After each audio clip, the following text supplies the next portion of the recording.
Hey everybody, AJ here, and welcome back to the Eagle Ray channel where we do all things DIY electric boats. This is the much more informal version of the Eagle Ray channel. It's the live stream. We go live every Sunday at 2 p.m. Pacific, and if that schedule ever changes, I just wanted to draw your attention real quick to the community tab on the Eagle Ray channel page.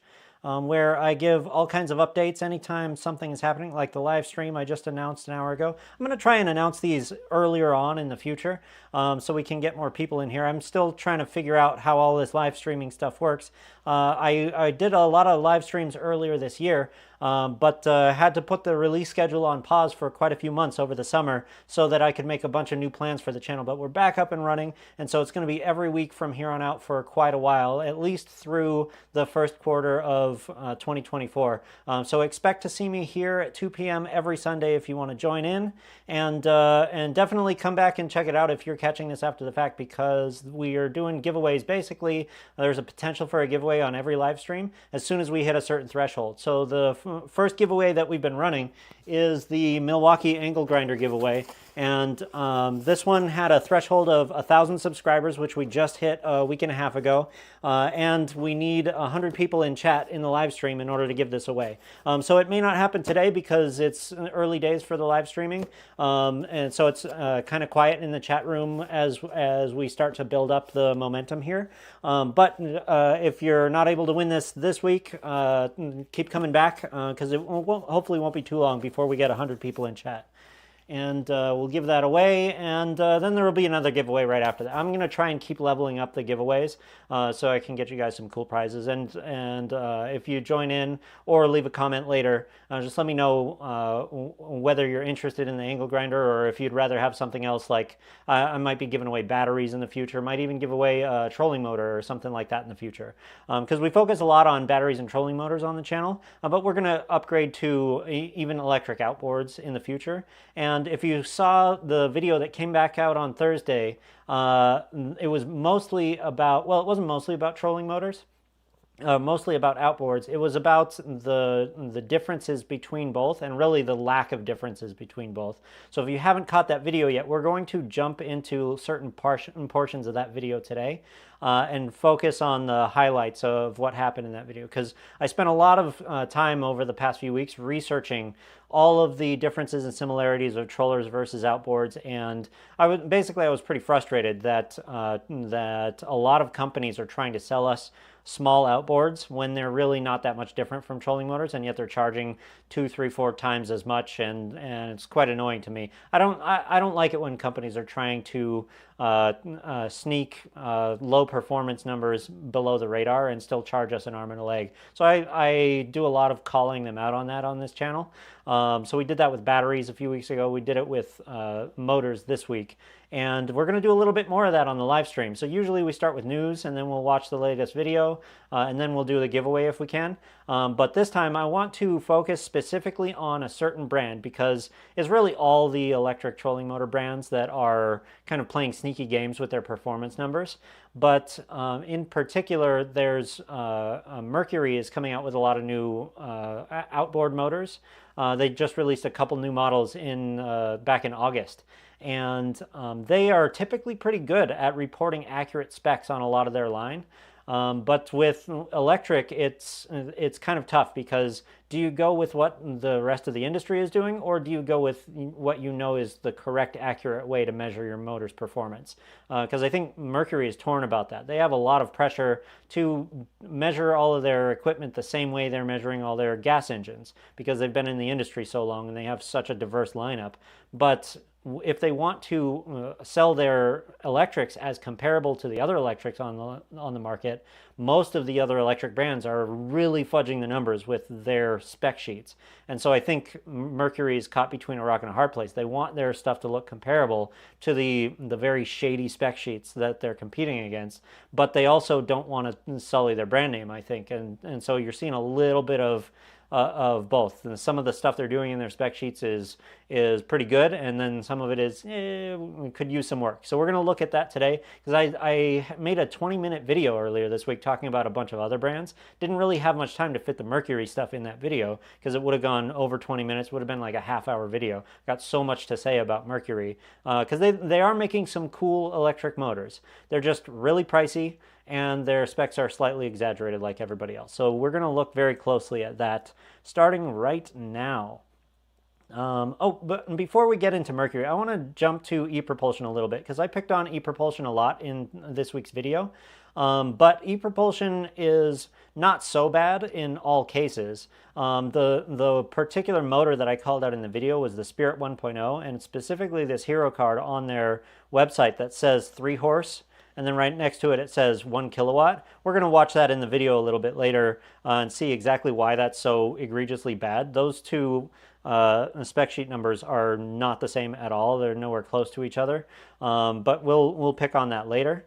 So I really spent a lot of time harping on e-propulsion, but I wanted to call out the newer motor that they just came out with recently, a nice big 40 kilowatt outboard. I think it's the biggest one I've seen from them. I'm not sure if it's the biggest one in their lineup currently, but they display it as a 40 kilowatt, and the marketing copy you'll see from everybody who picked this up in the media. This guy's name is Jeff Butler, who wrote the article. What happens is these guys don't just decide to write an article about these. When e-propulsion releases it, they send out a press release, and it has a bunch of marketing details like 40 kilowatt and 60 horsepower. And so Jeff Butler is reporting on just the numbers that e-propulsion gave them. And so e-propulsion, I assume, must have told them it's a 40 kilowatt, 60 horse motor, and those two numbers don't really line up either. And this is one of the common things we'll see in the video. The input power and the horsepower are supposed to match perfectly, and they almost never do. The horsepower is almost always exaggerated.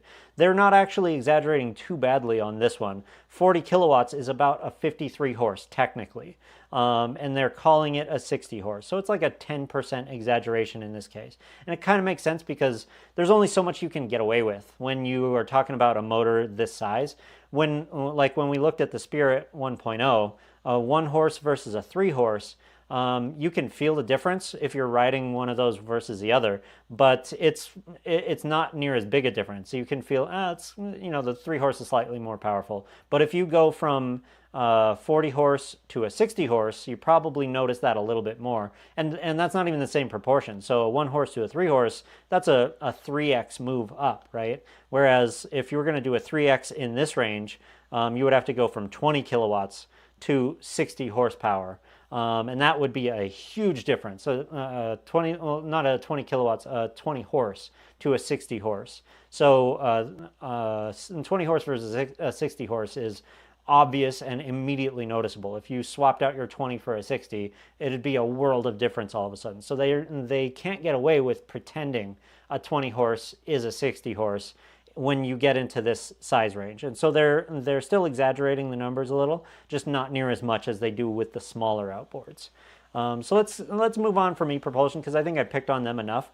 We're going to mostly spend time on the Avator lineup for Mercury today, because they have now 3 electric motors in their lineup. The 7.5E is the one that came out, I think, late last year around Christmas. I can't remember exactly when it came out. But in August, they just released the 20E. Let me make sure you guys can see this. The 20E and the 35E. So these are basically, what they're calling them is, the small one is equivalent to a 3.5 horse. The mid-range one is equivalent to a 5 horse. And the big one is equivalent to their 9.9.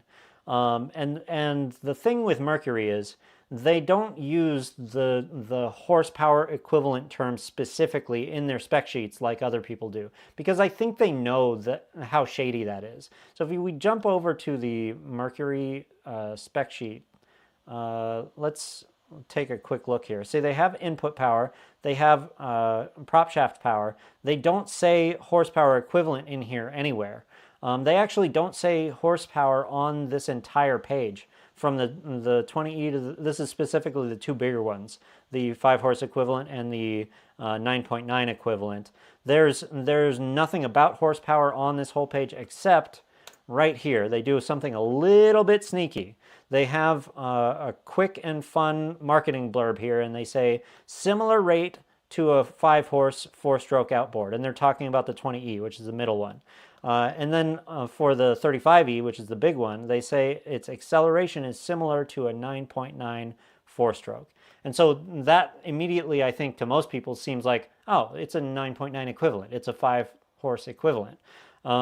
Like everybody else says who makes an electric motor. Torqeedo does it, ePropulsion does it. They all say horsepower equivalent. And to be fair, it's what customers are asking. They've only ever owned gas outboards in that size before, and so they know what a 9.9 feels like. And they go into the dealer and they ask, so is it like my 9.9 or not? Like what size is it comparable to?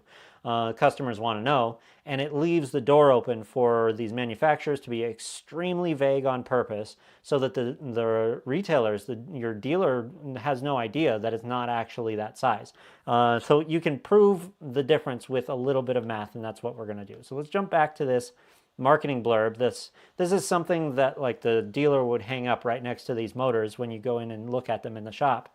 And so the dealers are under the impression that this one's 3.5, this one's 5.5, 5-horse equivalent, and this one's 9.9 equivalent. And the reason is because Mercury says things like this. Notice they are careful to say it accelerates at it accelerates similarly to a 5-horse, and then the big one accelerates similar to a 9.9. So if you stopped the manufacturer rep and asked them, hey, what about top speed though? Is it also a 5-horse top speed wise? And they would have to say, actually, no, it's more like a 2-horse top speed. And then if you're talking about the big one, is it a 9.9 top speed wise? And they'd have to say, no, it's actually more like a 3.5 horse top speed wise. And there's where your problem is. Like they are able to hide behind the fact that certain parts of electric are better than gas, and that allows them to pretend that the whole electric motor in all ways is better than gas. So specifically with electric, they're peppy, right? They have a lot of torque when you first crank the throttle. So they jump into action faster than gas does, and that makes them seem more powerful than they are for a few seconds. And then you lose the race every moment after that. So the problem is, if you walk into any dealer in your area and you see this 35E on the wall, and it looks really cool, it's snazzy looking.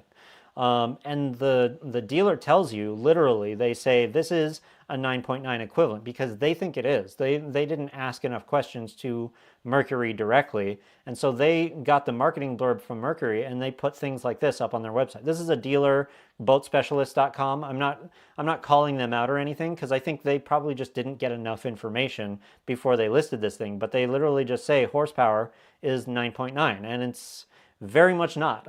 So if you walk into this dealer, if they had a retail location, they would say, yeah, this is a 9.9 equivalent motor, and it has 4,467 watts of input power. That means at the battery, 4.4 kilowatts comes out and goes into the motor.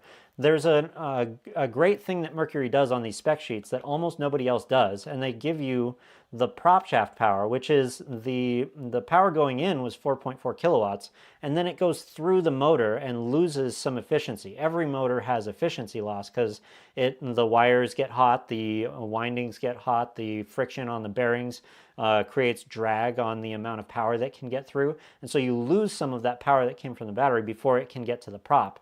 And Mercury's been through the ringer with this stuff because back in the 80s, a bunch of people went after them for rating their motors wrong, and they had to fix it. So they used to rate a 9.9 gas engine based on how much gas it was eating. And people started calling them out and saying, this is not actually a 9.9 horse because there's not 9.9 horses at the prop. There's way less than that because most of that energy is lost as heat. So you need to start rating your motors correctly. And basically the whole industry started doing that 30, 40 years ago, and they've been rating at the prop ever since. Electric motors mostly do not do that. They don't bother because nobody's asking them to yet. So all these spec sheets say input power, and then they say horsepower equivalent, which is a very vague thing that you'll see in the video later that doesn't represent the prop power at all. Every once in a while, you'll see an electric company giving you prop power, and it's astonishing how much less it is than the power that they like to feature in their marketing blurbs. So, like for example, Torqeedo is the only other spec sheet I've ever seen that has the power at the prop listed right next to the original input power in the spec sheet. And it's very interesting because these Avators, when you look at input power versus prop power, you lose about 20 to 30%. You can see 916 here on the 7.5 drops down to 750 at the prop. So you lose about 20% of the power just in the heat of the wires inside the motor. Whereas, of course, with gas, you'd lose a lot more. Gas engines get really hot. They lose most of the gas as heat. But electric, they lose some too, and most electric companies are not specifying that anywhere in the spec sheet. Mercury does, Torqeedo does. They're both doing good on that part. But these Mercuries lose about 20 to 30% of their power before it gets to the prop. The Torqeedo 1103 that I looked at just a few minutes ago loses 50% of its power before it gets to the prop. And so it might seem like a Mercury, it might seem like a Torqeedo Travel 1103 is very similar to this 7.5E from Mercury. It's not, because at the prop, the Mercury is like a third, 30% more powerful. And then the other thing that these companies do is they don't specify continuous power. They probably are giving us peak power numbers here, so we're going to have to handicap it in order to figure out whether this is actually a 9.9 equivalent. This 35E, I checked before I launched this live stream, is definitely not a 9.9 horse. So how do we figure out what it is? Well, I'm just going to pull up the calculator here for a second and punch in the 3,700 watts at the prop. That's 3700. I'm going to handicap it by 30% because that's probably the peak number, and the continuous number is going to be something less than that. The best guess is going to be about 30% less. So let's say 0.7. So we're at about 2,600 watts of power at the prop for the 35E. And what is that in horsepower? Well, it's easy. All you got to do is take 2,600 times 1.34, and that gives us 3.48 horsepower. This is not a 9.9 equivalent. The retailers have been fooled here. They're labeling it as a 9.9. It is a 3.5 horse motor. The thing is, it takes off from the line. When you're at the dock, you send it wide open. It will feel like a 9.9 for 3 seconds. And then, especially like the problem is maybe you're at a tournament and you just got your brand new Mercury 35E and you're ready to show it off to your friends. And your buddy is at the same tournament. He's still got his old 9.9 and you're thinking you're going to smoke him, right? And so you crank it and you're out ahead of everybody in the first 3 seconds. And you're feeling pretty proud of the ridiculous amount of money you spent on this. It costs $5,000. It's 3 times as much as a regular 9.9. And then your friend with the 9.9 flies right past you. And 5 minutes later, he's cast his line 3 or 4 times before you get to the same fishing spot because you thought you had a 9.9. You thought you could keep up with him at least neck and neck, but your motor is a third as powerful as his, even though you paid 3 times as much for it.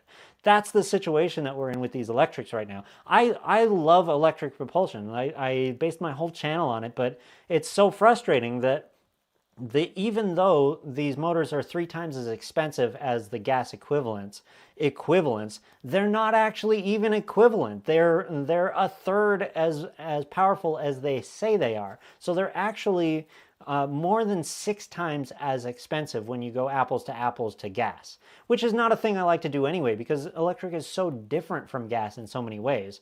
If you're going to be going at slow to medium speeds, electric is way better in so many ways.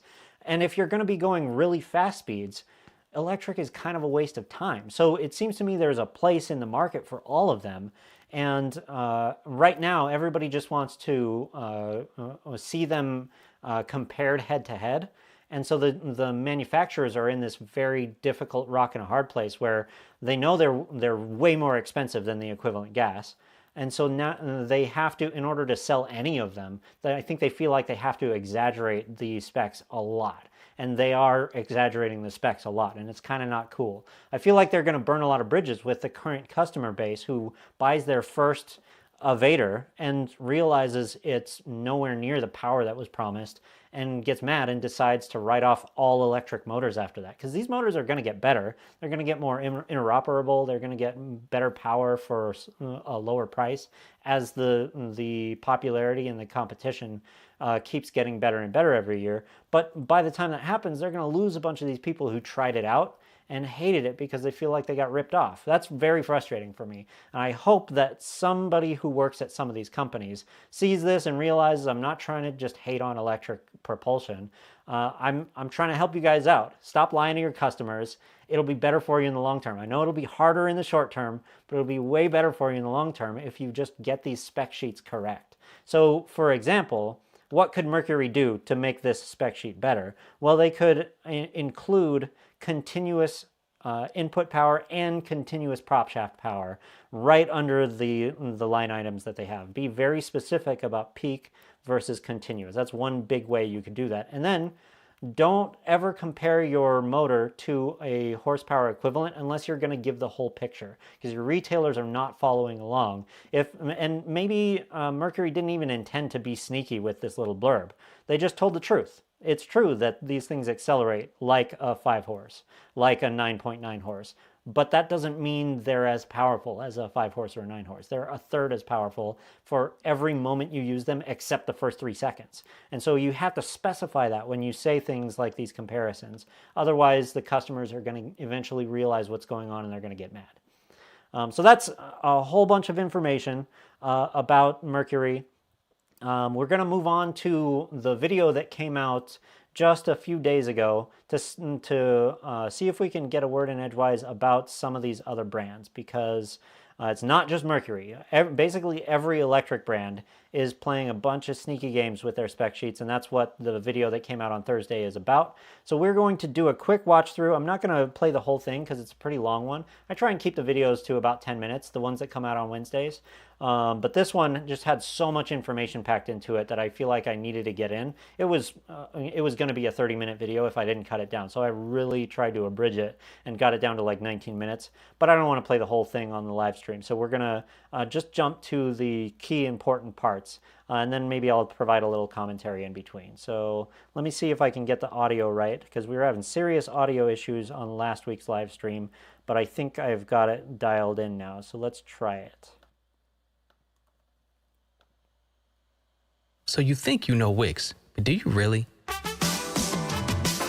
First up, we've got Shake video masks. You can use different shapes. Electric motor companies are constantly telling 3 big lies. In this video, we're going to learn a simple trick that'll help us prove whether their performance numbers are real or fake. Hey everybody, AJ here, and welcome back to the Eagle Ray channel, where we do all things DIY.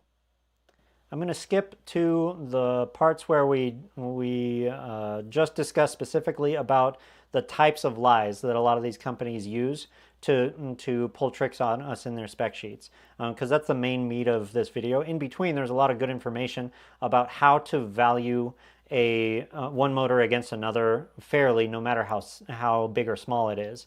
And so if you want to know how to value a motor based on kilowatts, a lot of good information about that in this video, and you should definitely go back and watch it. It is the latest video on the Eagle Ray channel. So if you go into the video section, you'll see it right there. But let's jump to the part where we talk about the first lie that these companies often tell. with these motors. What I don't love, though, is shady business practices, and the industry is rife with dishonesty, right? Is continuous power. And they'll be very vague about it on purpose a lot of the time. They won't even say peak or continuous. They'll leave it very generic. They'll say input power or something even more generic than that, like power rating. There are two very different types of power: peak power and continuous power.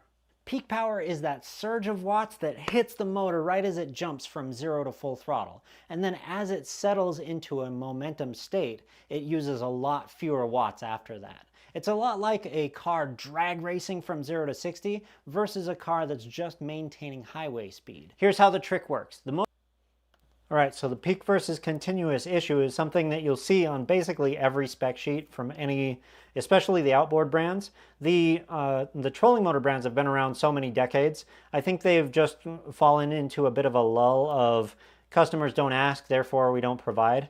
So their spec sheets are pretty sparse among trolling motors.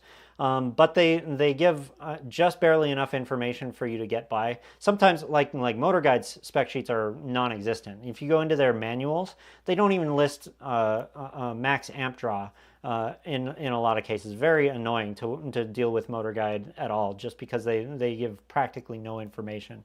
But the companies that do give information often just don't give enough information, and that leaves it open for you to make easy mistakes about what they're telling you. They often will highlight the peak power, making you think it's the continuous power just because they don't specify that there's a difference between the two. There's always a difference. They know what the peak power is.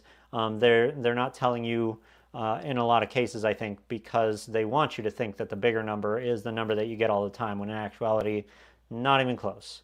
So I'm going to skip to the next section because I want to get through this video a little bit quicker. Yeah, let's jump to lie number 2. Big lie that these motor companies will often tell you. They want to sell you a trolling motor. Separately, they want to sell you an electric outboard. And that's probably fine as long as you're looking for a small troller and a big outboard. But what if they try and flip that on you and they still try and sell you the same thing? Here's what happens. You are looking for a big trolling motor and a small electric outboard. And this is the dirty secret they're going to hide from you. On the inside, both of these motors are nearly identical because they overlap in input power. So in all the ways that matter on the inside of that motor, they're essentially the same product. And yet, just because one of them says outboard on it, they're going to charge double or triple for that one. They'll charge whatever they think they can get away with. And you're the customer sitting there thinking, you know, it says outboard on it. That makes me feel pretty warm and fuzzy. I think I will pay double for that. That's not a problem at all. To be fair, so I'm hoping we can get the word out about this before it starts happening just across the board with every manufacturer.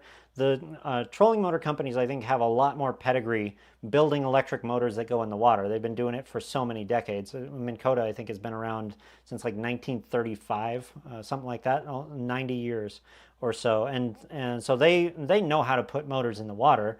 They're just not as experienced giving us the modern amount of information that we need to deal with electric motors. My background with that comes mostly from the hobby market. I once worked at a hobby supply distribution company where we would sell batteries and motors for mostly RC airplanes, but other things too.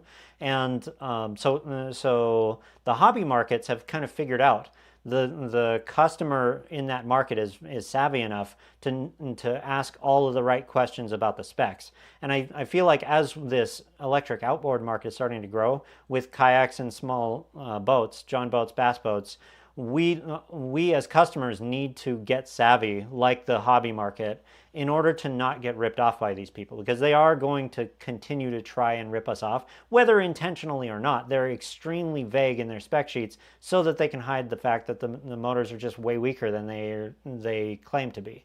So you can see in the background, I'm doing a bunch of comparisons of 2 different motors to really see where the value is. I'm going to skip past this stuff because there's a lot of that happening in this video. It's great information, but you can go back and watch it later on your own. I'm going to skip to the third lie that these companies will tell us quite frequently, and that is, where'd it go?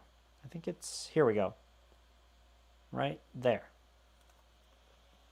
Either one of these brands use the words horsepower equivalent, just run. Run away, because it's a tactic they use that should be considered false advertising, in my opinion. It should be illegal. What they do is they take their electric motor and they give you a number that compares it to what they consider a very similar gas motor, when in actuality, that electric has nowhere near the amount of performance that the gas motor does. And here's how they get away with it. We all know that electric motors are peppy off the line. They have a lot more high-end torque right at the beginning of their throttle curve compared to gas motors. And so manufacturers are using that right now to fool you into thinking a small electric motor is actually bigger than it is. So when they say 3-horse electric versus 3-horse gas, if you drag raced both of those at the same time, you'd find the electric wins for the first few seconds, and then it very quickly falls behind. And why?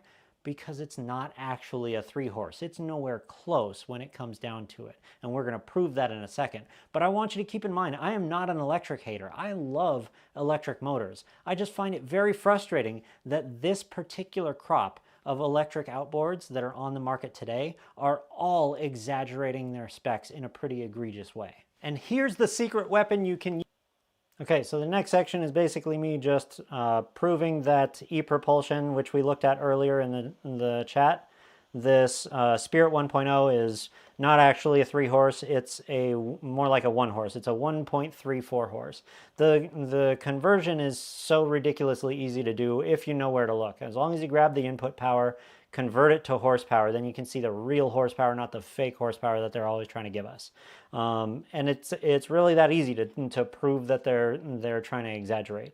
I'm hoping that as long as enough people get the word about that, they'll start to call these companies out every time they see a marketing blurb.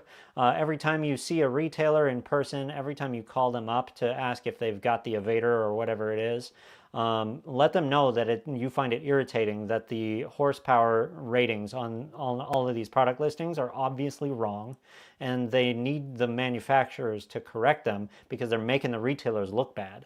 And these manufacturers, they know better. They're just trying to fly under the radar right now, thinking the customer is none the wiser. So we are going to move on to the last portion of the live stream. We got a few people in chat. I want to thank you guys for being here. We're not done yet, so stick around because I got a couple other things to cover, but I super appreciate you guys showing up. Let me know where you're from. Let me know if you have any questions, anything you want me to cover before we're done. It is obviously early days still. I'm gradually improving the live stream setup to where it needs to be, I think, to get a good number of people in here. Obviously, if you saw last week's live stream, audio quality was terrible. I'm hoping it's better this time. I actually don't have a way to monitor whether you guys could hear the YouTube video, so I'm hoping that went off without a hitch. I see the audio signal coming through as we're playing it back, so I'm gonna have to watch this back and make sure it was good. But by next week, I think all audio issues will be good to go, and I'll be able to launch a thumbnail and a link to this live stream a lot earlier for people who are subscribers. So we got over 1,000 subscribers now, so I think a good number of people will be able to see it as long as I launch it early enough starting next week. So the ability to start giving away prizes at the end of each of these live streams is going to happen once we get 100 people in the chat. So if you didn't make it live this time and you're watching this after the fact, definitely try and make it back for the upcoming one this Sunday, 2 p.m. Pacific time. And as soon as we've got 100 people in the chat, we're going to give away this Milwaukee angle grinder. I'm going to give away one of my 5 amp hour Milwaukee red batteries with it because this tool doesn't have a battery inside. So it's kind of annoying to receive the tool and not be able to run it. I actually don't know if there are any grinding discs inside this box.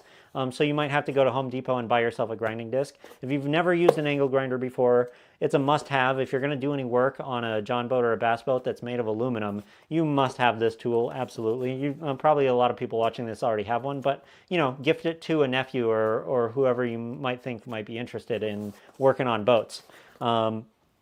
We will be doing other prizes as soon as we give that one away. I'll probably have a prize that will be available for when we hit 2,000 subscribers, which I think will happen faster. It took us about 9 months-ish to get to 1,000 subscribers, but there was all summer basically I put the schedule on pause so that I could make a bunch of new plans for where the channel is going.